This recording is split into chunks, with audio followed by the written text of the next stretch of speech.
नमस्कार, स्वागत है आपका। मैं हूं आपके साथ सुमित गुप्ता। आप देख रहे हैं खबर दोपहर। बुलेटिन की शुरुआत में खबर कोटा से, जहां एक युवक की मौत का मामला और इस मौत के बाद लोग धरना दे रहे थे। 6 घंटे बाद ये धरना समाप्त हुआ है।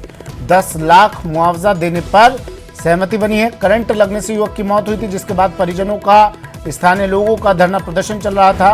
अब ये धरना करीब 6 घंटे बाद समाप्त हुआ। सहमति बनी 10 लाख मुआवजा देने पर। ओम प्रकाश मेरे सहयोगी कोटा से फोन लाइन पर जुड़ गए हैं।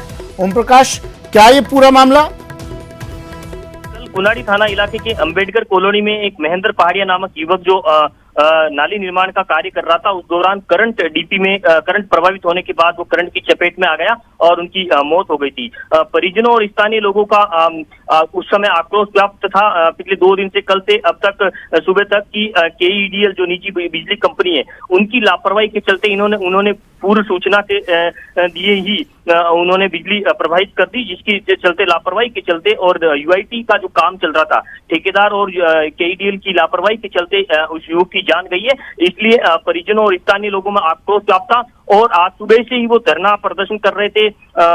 धरना देकर आक्रोश जता रहे थे। सब उठाने से इनकार कर दिया था और करीब 6 घंटे की कड़ी मशक्कत कर जो पुलिस और प्रशासन अधिकारियों की मौजूदगी में अब जाकर जो धरना समाप्त करने की घोषणा की है। UIT द्वारा उसको 5 लाख रुपए का मुआवजा, जबकि KEDL द्वारा 5 लाख रुपए का अतिरिक्त मुआवजा, कुल मिला के 10 लाख रुपए के मुआवजा देने की घोषणा के बाद, आश्वासन के बाद फिलहाल वो परिजन अब सहमत हुए हैं और पोस्टमार्टम की प्रक्रिया जो है वो शुरू की जा रही है। थोड़ी देर बाद में सब परिजनों को सुपुर्द किया जाएगा। जी ठीक है, शुक्रिया ओम प्रकाश तमाम जानकारी के लिए। ओम प्रकाश मेरे सहयोगी कोटा से हमारे साथ फोन लाइन पर जुड़े।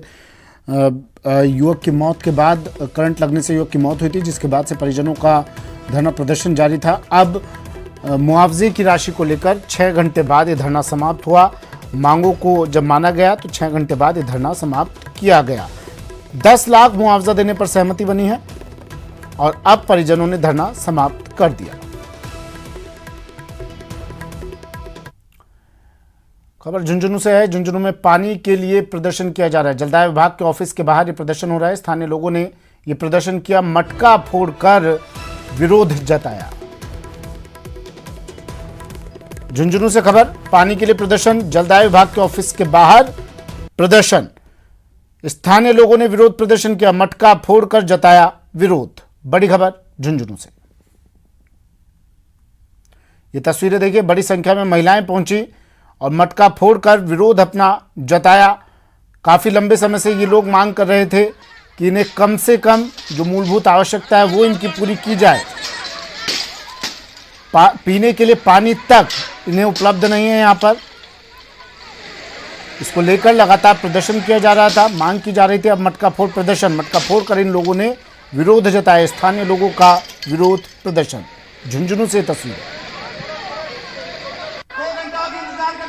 आज सुल्ताना में बड़े लंबे समय से जो पानी की समस्या थी, उसके लिए, जल के लिए आंदोलन किया गया था, जिसमें यहाँ के JN ऑफिस के सामने यहाँ की जनता ने जल के लिए जनता आंदोलन के रूप में हमने एक प्रदर्शन किया, जिसमें कुंभकर्णीय नींद में सो रहे यहाँ का प्रशासन, SDM साहब, एक्शन, AN और JN को बुलाया गया और इस गांव की 15 सूत्री मांगे उनके सामने रखी गई।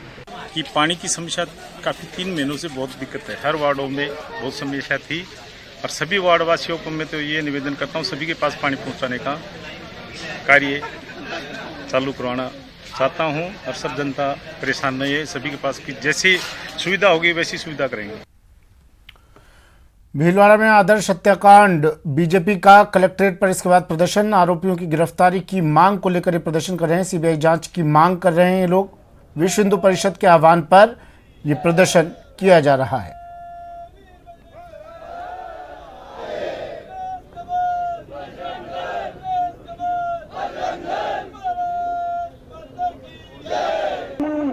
किसी का गंभीर चोट नहीं है, फिर भी हमारे एक व्यक्ति को जो गिरफ्तार किया जाता है हिंदू समाज के, तो उसको फर्ज के इस्तेमाल किया जाता है, उसको उल्टा लटका कर पीटा जाता है, उसके साथ मारपीट की जाती है, उससे नाम गिराए जाते हैं। लोग, कुछ धनाढ़ लोग इसका फंडिंग कर रहे हैं। इसमें पैसा दे रहे हैं, उनकी कौन सी जगह की जांच होनी चाहिए।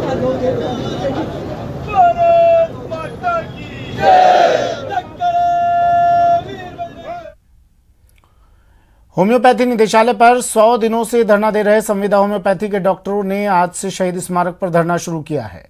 होम्योपैथी चिकित्सा संघर्ष समिति के प्रदेश संयोजक डॉक्टर राजेश कुमार ने बताया कि वे लोग 656 पदों के प्रस्ताव की मंजूरी को लेकर अनिश्चितकालीन धरने पर बैठे हैं। उन्होंने कहा कि इस दौरान सीएम से कई बार मुलाकात की, लेकिन वे सिर्फ आश्वासन दे रहे हैं। डॉक्टर से बात की संवाददाता सौरभ गृहस्थी ने।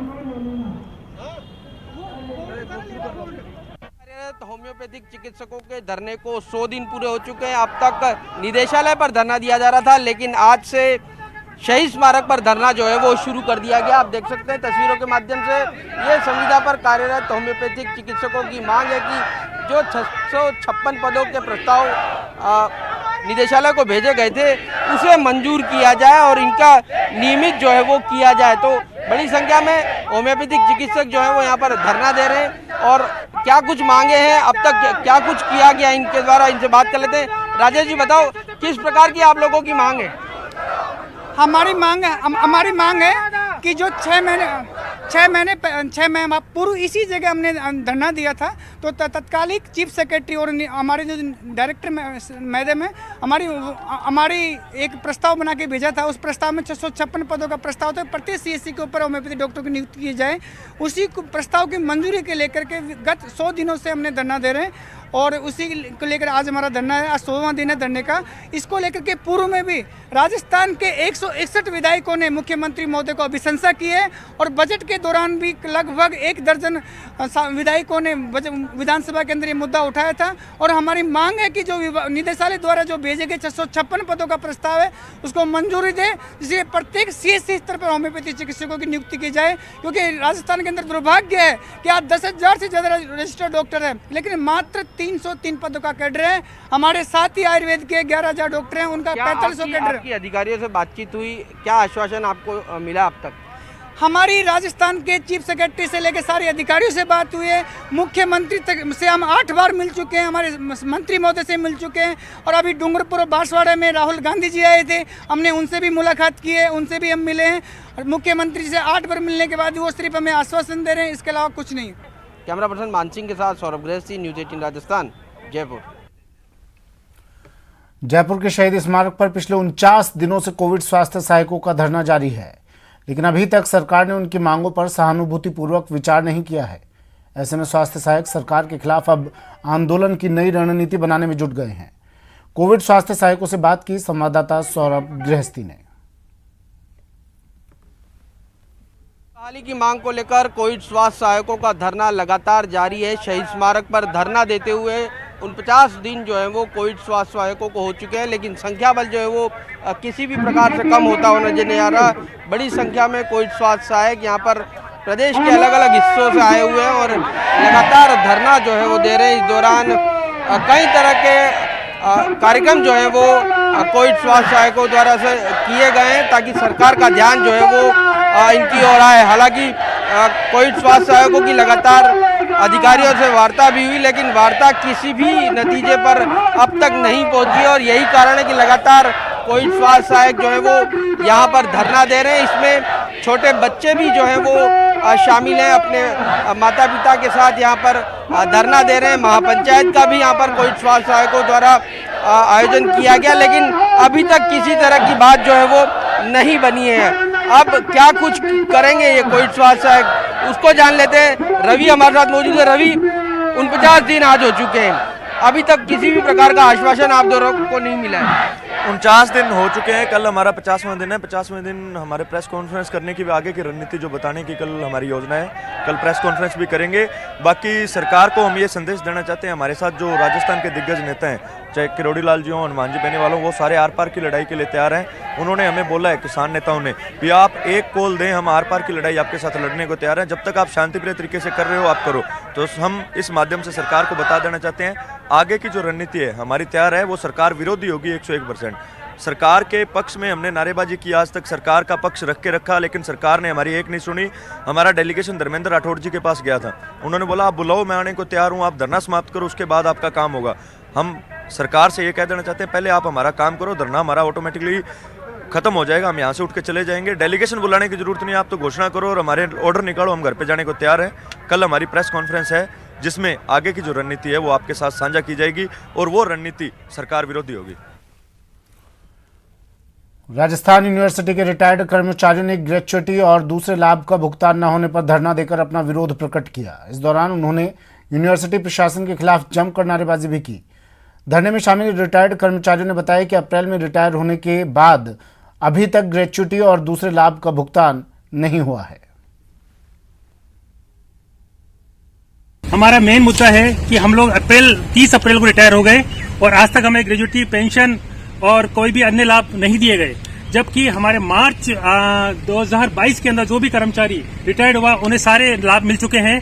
और ये जो फाइनेंस ऑफिसर है ये सारे लाभ को अटका रहा है, इसमें भ्रष्टाचार की बू आ रही है। यानी कोई फाइल ले देके इसने मार्च तक की फाइलें निपटाई और अप्रैल वालों के अंदर इसने क्यों रोक लगाई, ये सबसे बड़ा मुद्दा है। Jodhpur state GST team action में नजर आ रही है। टीम ने मंडोर थाना क्षेत्र के 9 मील एरिया से माल से भरे 5 ट्रक सीज किए हैं। फिलहाल जीएसटी टीम की कार्रवाई जारी है। इस कार्रवाई में बड़ी जीएसटी चोरी का मामला खुल सकता है। स्टेट जीएसटी टीम के उपायुक्त प्रशासन भागीरथ विश्नोई ने बताया कि सुबह की गई इस कार्रवाई के दौरान जब ट्रकों को रुकाया गया तो ट्रक चालकों ने ट्रक में परचून का माल भरा होना बताया, लेकिन जब दस्तावेजों की जांच की गई तो दस्तावेज पूरे नहीं थे और परचून के सामान के अलावा इलेक्ट्रॉनिक सामान भी ट्रकों में लदा हुआ पाया गया।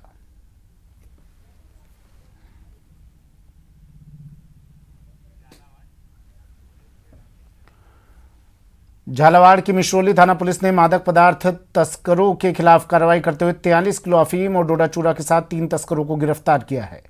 आरोपियों ने दोनों गाड़ियों को भी पुलिस ने जब्त कर लिया है। बता दें कि पुलिस की ओर से संगठित अपराधों और मादक पदार्थों की तस्करी पर रोकथाम के लिए जिले में अभियान चल रहा है। इसी के तहत पुलिस गश्त कर रही थी। इसी दौरान पुलिस ने कार्रवाई करते हुए एक कार और एक जीप की तलाशी ली, जिसमें से भारी मात्रा में नशे की खेप पकड़ी।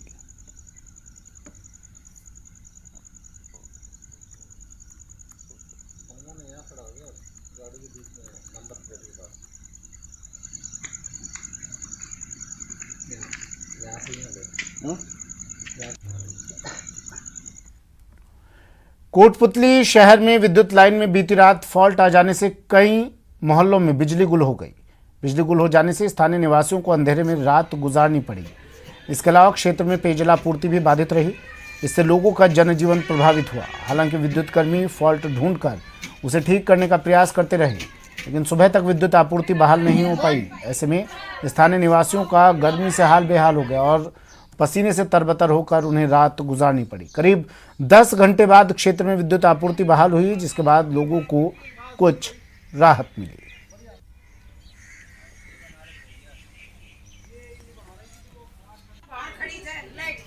रात से लाइट नहीं आ रही है, 1 बजे से पानी की परेशानी, लाइट की परेशानी हो रही है, टंकी खाली पड़ी है, दूध खराब हो रहा है, कूलर बढ़ रहा है, किसी का पंखा बढ़ रहा है, कुछ भी बाजार से नहीं ला सकते हम। तो कितने बजे गई थी रात को 1 बजे गई हुई है, तो अभी तक कोई सूचना नहीं है लाइट की। वे लाइट नहीं आ रही रात के 1 बजे से, परेशान हो रहे हैं। पानी भी नहीं आ रहा है, लाइट भी नहीं आ रही, कूलर फ्रिज सब की बंद पड़ा है, कुछ ही कौन चाल रहे। तो लाइट की समस्या कब से चल रही है? अभी कभी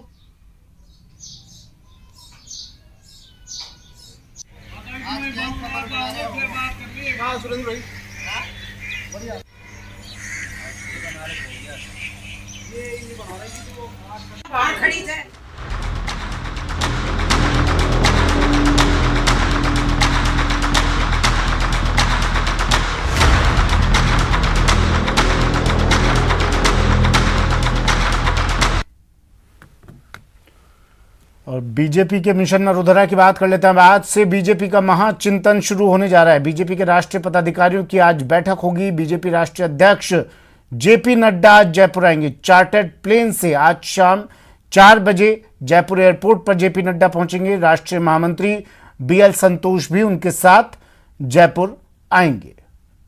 तमाम तैयारियां कर ली गई हैं जेपी नड्डा के स्वागत के लिए। बीएल संतोष राष्ट्रीय महामंत्री भी जेपी नड्डा के साथ जयपुर पहुंचेंगे और यहां महाचिंतन होगा। राष्ट्रीय पदाधिकारियों की बैठक होगी। तैयारियों की एक तस्वीर भी देखिए। हाथियों को ट्रेंड कर दिया है, हाथियों को सजा धजा कर तैयार किया है। हाथियों की सूंड पर बीजेपी का निशान कमल का फूल अंकित किया गया है और जब जेपी नड्डा आएंगे तो उनकी अगवानी इन हाथियों के जरिए की जाएगी। उनका स्वागत इन हाथियों से करवाया जाएगा। मिशन मरुधरा पर अब जेपी नड्डा आज शाम 4 बजे जयपुर पिंक सिटी पहुंचेंगे। बीजेपी के राष्ट्रीय अध्यक्ष जेपी नड्डा। जयपुर में आज से बीजेपी के राष्ट्रीय पदाधिकारियों की 3 दिन की बैठक शुरू होने वाली है और इसके लिए जबरदस्त तैयारियां की गई है। दिल्ली रोड के होटल लीला में, यानी ठीक मेरे पीछे की तरफ, इस होटल में राष्ट्रीय पदाधिकारियों की बैठक आज शाम से शुरू होगी और उसमें भाग लेने के लिए पार्टी के राष्ट्रीय अध्यक्ष जेपी नड्डा 4 बजे जयपुर एयरपोर्ट पर पहुंचेंगे। उनके आगमन को, उनके दौरे को ऐतिहासिक बनाने के लिए बीजेपी के नेताओं और कार्यकर्ताओं ने कोई कमी नहीं छोड़ी है। पूरे जयपुर शहर की सड़कों पर भाजपा के परचम लहरा रहे हैं, बड़े बड़े कटआउट्स आपको नजर आ रहे हैं, होर्डिंग्स लगे हुए हैं पूरे जयपुर की सड़कों पर और अपने राष्ट्रीय अध्यक्ष के जोरदार स्वागत के लिए नेता और कार्यकर्ता जुटे हुए हैं, कोई कमी नहीं छोड़ रहे हैं। हमारे साथ में बीजेपी के मुख्य प्रवक्ता रामलाल शर्मा हैं, उनसे जानते हैं किस तरह से आप इस आयोजन को भव्य बनाने की कोशिश कर रहे हैं। देखिए, राजस्थान की धरा के ऊपर हम सब इस बात को गौरवान्वित महसूस कर रहे हैं कि राजस्थान की धरा के ऊपर राष्ट्रीय पदाधिकारियों की बैठक हो रही है और विशेष तौर पे प्रदेश अध्यक्ष डॉक्टर सतीश पुनिया जी के विधानसभा क्षेत्र के अंदर आमेर के अंदर ये कार्य समिति होने जा रही है और भारतीय जनता पार्टी के तमाम कार्यकर्ताओं ने पूरे उत्साह के साथ उनके स्वागत की तैयारी भी की है। झंडे लगाकर, होर्डिंग लगाकर, बैनर लगाकर, पोस्टर लगाकर और आमेर कुंडा के अंदर जयपुर जिला उत्तर के हजारों कार्यकर्ता पूरे उत्साह उमंग के साथ उनका अभिनंदन और स्वागत करेंगे। किस तरह से स्वागत होगा जब वो आमेर की धरती पर कदम रखेंगे, तब किस तरह से उनको कार्यकर्ता आगे की तरफ लाएंगे?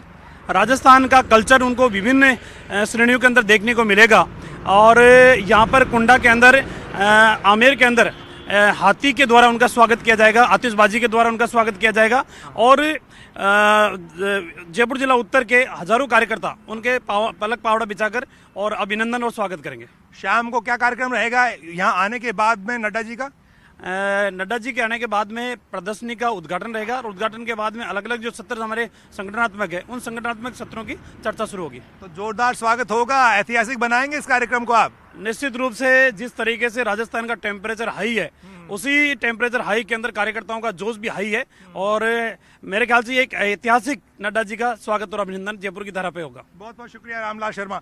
तो रामलाल शर्मा कह रहे थे कि जिस तरह से मरुधरा तप रही है, टेम्परेचर हाई है, उसी तरह से राजस्थान में बीजेपी के कार्यकर्ताओं का जोश भी हाई है और ये जोश जब नड्डा यहाँ पर पहुंचेंगे तो देखने को मिलेगा और उसी के लिए तैयारियां चल रही हैं। अभी भी कार्यकर्ता जो हैं वो लगे हुए हैं, यहाँ पर भी बड़े बड़े बैनर और होर्डिंग्स लगने वाले हैं, यानी कि जब नड्डा यहाँ पर पहुँचेंगे तब तक बहुत कुछ तस्वीर यहाँ पर बदली हुई दिखाई देगी और ये इसलिए भी होगा क्योंकि सतीश पूनिया के विधानसभा क्षेत्र को ये जिम्मा मिला है, इसलिए अपने प्रदेश अध्यक्ष के इलाके में होने जा रहे इस आयोजन को कामयाब बनाने के लिए, ऐतिहासिक बनाने के लिए बीजेपी के छोटे से लेकर बड़े स्तर तक का कार्यकर्ता जी जान से जुटा है और अगले 3 दिन तक यही चहल पहल, यही रौनक आपको होटल लीला के बाहर दिखाई देती रहेगी।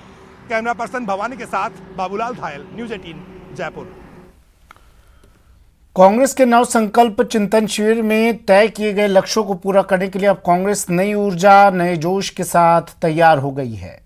पूर्व प्रधानमंत्री राजीव गांधी की पुण्यतिथि के अवसर पर कांग्रेस एक विशाल सभा का आयोजन करने जा रही है। इस महासभा में आज़ादी की गौरव यात्रा का राजस्थान में स्वागत कर उसे विदा किया जाएगा। वहीं आज़ादी की गौरव यात्रा के नाम पर महासभा में बड़ी संख्या में कांग्रेसियों को एकत्रित कर शक्ति प्रदर्शन किया जाएगा।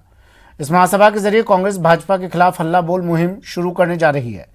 कांग्रेस सेवा दल की ओर से आयोजित गौरव यात्रा के दौरान विशाल सभा की तैयारियों को लेकर सरकार और संगठन जोर शोर से तैयारी कर रहे हैं।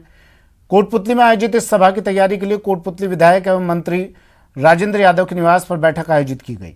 इस बैठक में कैबिनेट मंत्री लालचंद कटारिया, मंत्री शकुंतला रावत सहित वरिष्ठ कांग्रेसी नेता शामिल हुए। पहली मीटिंग कोटपुतली में होने जा रही है। हमारी जो अध्यक्ष राजेंद्र यादव जी, जो मंत्री भी हैं, उनके नेतृत्व में कोटपुतली, बानसूर, नीम का थाना, बहरोड, विराटनगर, शाहपुरा और जयपुर ग्रामीण का पूरा क्षेत्र, यहाँ से कार्यकर्ता आएंगे। अब ये शाहपुरा और विराटनगर होते हुए सारे जनप्रतिनिधि इस जयपुर जिले के मौजूद हैं। 21 तारीख को एक बड़ी आम सभा रखी गई है। तो हम ये संदेश देना चाहते हैं कि ये धर्मनिरपेक्ष भारत को एक धर्म के टुकड़ों में बांट करके आपस में आंतरिक अशांति फैलाना चाहते हैं। ये सिर्फ आपसी भाईचारा मिटाने के लिए और एक पब्लिक के अंदर हिंदुत्व को जागृत करने की एक नाटक कर रहे हैं, जबकि कांग्रेस पार्टी सबको साथ लेके और एकजुट होकर के विकास की बात, एजुकेशन की बात, हेल्थ की बात कर रही है। प्रदेश के जल संसाधन एवं इंदिरा गांधी नहर परियोजना मंत्री महेंद्रजीत सिंह मालवीय श्रीगंगानगर जिले के दौरे पर हैं, जहां उन्होंने गंग कैनाल के ऑटोमेशन स्काडा सिस्टम का उद्घाटन किया। गंग कैनाल के ऑनलाइन स्काडा सिस्टम के उद्घाटन के दौरान श्रीकरणपुर विधायक गुरमीत सिंह, श्रीगंगानगर विधायक राजकुमार गौड़ समेत प्रशासनिक अधिकारी मौजूद रहे। गंग कैनाल के ऑटोमेशन स्काडा सिस्टम के शुरू होने से किसानों को राहत मिलेगी। गंग कैनाल क्षेत्र के किसानों को गंग कैनाल ऐप के जरिए नहरों के खुलने और बंद होने का पता चलेगा। साथ ही ये भी पता चलेगा कि नहरों में प्रवाहित हो रहे सिंचाई पानी की वास्तविक मात्रा क्या है। इसके साथ ही जल संसाधन मंत्री महेंद्रजीत सिंह मालवीय ने इंदिरा गांधी नहर परियोजना के चल रहे रिलाइनिंग कार्य का राजस्थान और पंजाब सीमा में निरीक्षण किया।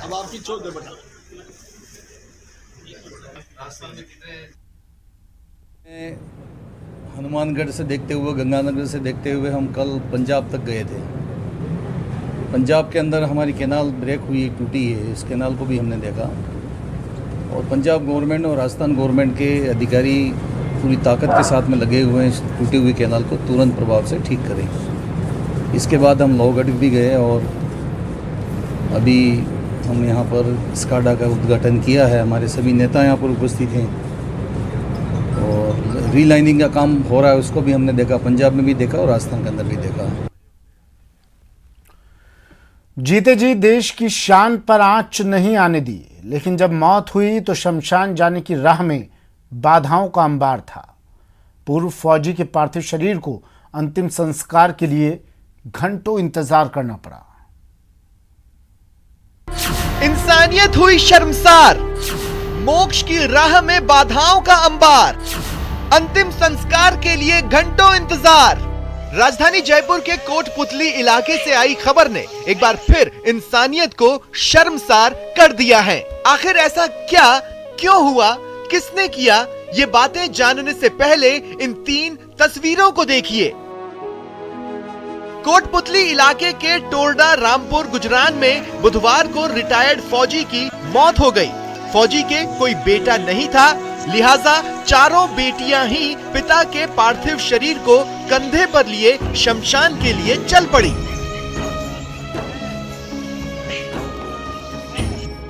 लेकिन पार्थिव शरीर मोक्ष धाम तक पहुंचे इसके पहले ही राह में बड़ी बाधा आ खड़ी हुई। दरअसल मोक्ष धाम की ओर जाने वाली राह पर दबंगों ने कचरा, सरिया और पत्थर डालकर अवैध कब्जा कर लिया था।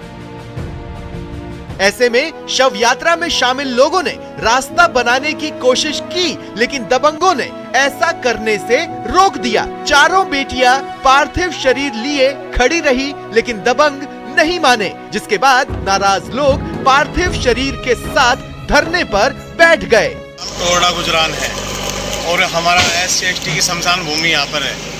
हमारा ये 50 साल पुराना शमशान है। हम लोग जब भी इधर शव यात्रा लेकर के आते हैं, हमारे रास्ते को रोका हुआ है इन लोगों ने अतिक्रमण करके। कुछ जो है ना बलशाली लोग हैं, उन्होंने अतिक्रमण करके रोका हुआ है। हम रास्ता मांगते नहीं देते हैं। अब हमें 2 घंटे हो गए, हम शव यात्रा को लेकर के यहाँ बैठे हैं। शव यात्रा रुकने और धरने की खबर पाकर पुलिस प्रशासन की टीम मौके पर पहुंची और लोगों से बातचीत के बाद प्रशासन ने रास्ते से अतिक्रमण हटवाया और शव यात्रा आखिरकार शमशान पहुंची। लेकिन इस घटनाक्रम के कारण पार्थिव शरीर को 4 घंटे तक इंतजार करना पड़ा। एक दलित व्यक्ति, उसकी मृत्यु हो गई और उसकी शव यात्रा निकालने में कुछ अवरोध आ रहा है। मौके पे आके देखा SHO साहब है, तहसीलदार जी, प्रशासन और हम सब यहाँ पहुँचे और जाब्ता पूरा पहुँचा। स्थिति ये थी कि इनका शमशान जाने का रास्ता यही है, लेकिन इस रास्ते में थोड़ा सा छड़ियाँ वड़ियाँ डली तो थोड़ा अवरोध रहता है। तो आप लोग उसको साफ कराना चाहते थे, तो तहसीलदार जी की उन्होंने JCB मंगवा कर उसको क्लियर करा दिया है। ग्राम पंचायत टोरडा गुजरान ने दूरभाष पर अवगत कराया कि किसी ऐसी समाज के व्यक्ति की मृत्यु हो गई है और शमशान घाट तक पहुँचे रास्ता नहीं है। तो मौके पर मैंने पुलिस प्रशासन पहुँचे मौके पे और रास्ते में छड़ी वगैरह और गोबर के जो पड़े हुए थे रूढ़ी वगैरह उनको हटवा करके रास्ता चालू करवाया।